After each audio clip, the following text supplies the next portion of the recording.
Hey there guys, welcome back to the channel. I'm your host Michael, and today we're going to be talking about Argylle. But before we begin, make sure you subscribe and hit the notification bell. That way you're with me every single video and you don't miss a single one. If you're like me, you love Kingsman, you love Kick-Ass, you love Matthew Vaughn's take on movies, and it's lots of fun. It's a huge blockbuster, but in this one, it is going to be kind of controversial. In this movie, reclusive author Elly Conway writes best-selling espionage novels about a secret agent named Argylle, who is on a mission to unravel a global spy syndicate. However, when the plots of her book start to mirror the covert actions of a real-life spy organization, the line between fiction and reality begins to blur. So let's get into what I liked about this movie before I rip it apart. From the marketing and the trailers, you can tell that this movie was going to be a lot of fun. A lot of cameos, a lot of big stars, and it's not going to take itself too seriously.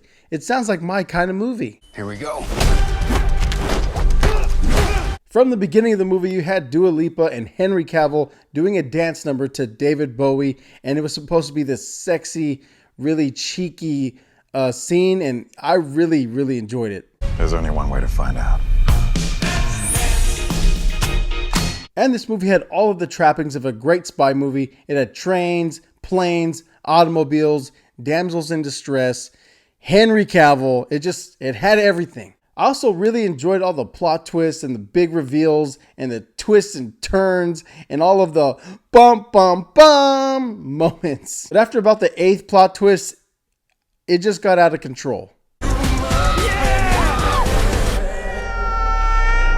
mean, my brain was melting. It was like watching a spy soap opera. And it should go without saying that the whole entire cast was great, but I do wish we got a little bit more John Cena. I feel like he's really starting to warm up to his acting career, where he's really getting that charisma and he's not really relying on his physicality. And aside from the opening scene with Henry Cavill, that's about as much Henry Cavill as you're gonna get, other than about 5 minutes. And that's my biggest gripe of all is, where is Superman? Where is my f***ing Superman? Where are the turtles?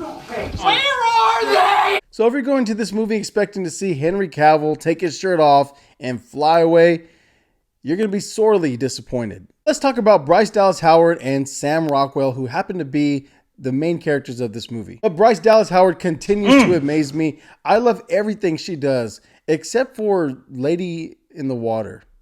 That was utter dog shit. And I also really like Sam Rockwell. I'm a huge Sam Rockwell fan. I really liked him in Iron Man 2 and Charlie's Angels. I guess I like him in more of his cheesy roles.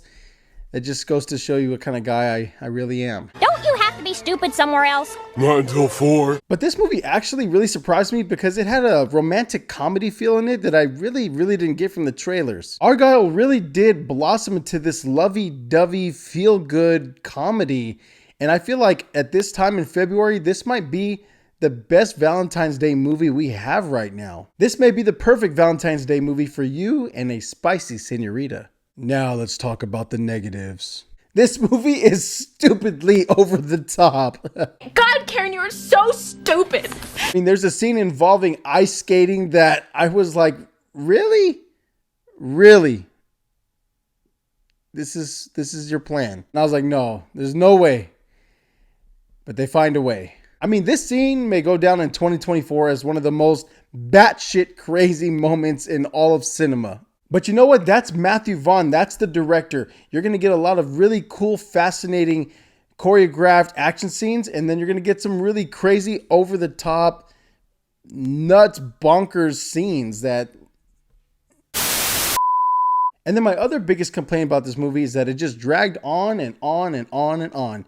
After about the 8th twist and turn and another 10 minutes of exposition and explanation, I was starting to fall asleep a little bit. There was a good 4 or 5 scenes that they really could have cut out. They really could have tightened it down, and it would have been a much more enjoyable, tightly packaged movie. And seriously, guys, this movie literally had about 5 minutes of Henry Cavill.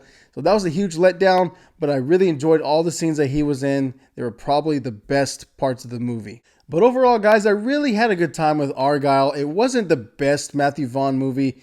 It wasn't the best time I've ever had, but I was surprised with certain elements, the romantic comedy side, the acting, the cameos, the twists and turns. The music and the locations are always fantastic with his movies. But unfortunately, there was scenes where they jumped the shark, and I just wasn't having that shit. And that's why, guys, I'm going to give Argylle... No, don't do it! a C+.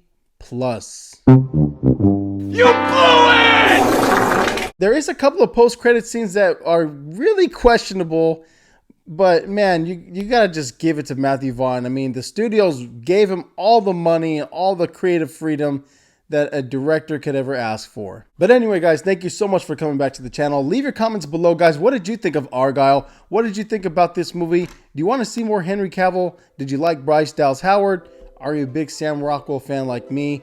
Let me know in the comment section below. As always, guys, take care of yourself, take care of your family. God bless, and we will see you on the next one.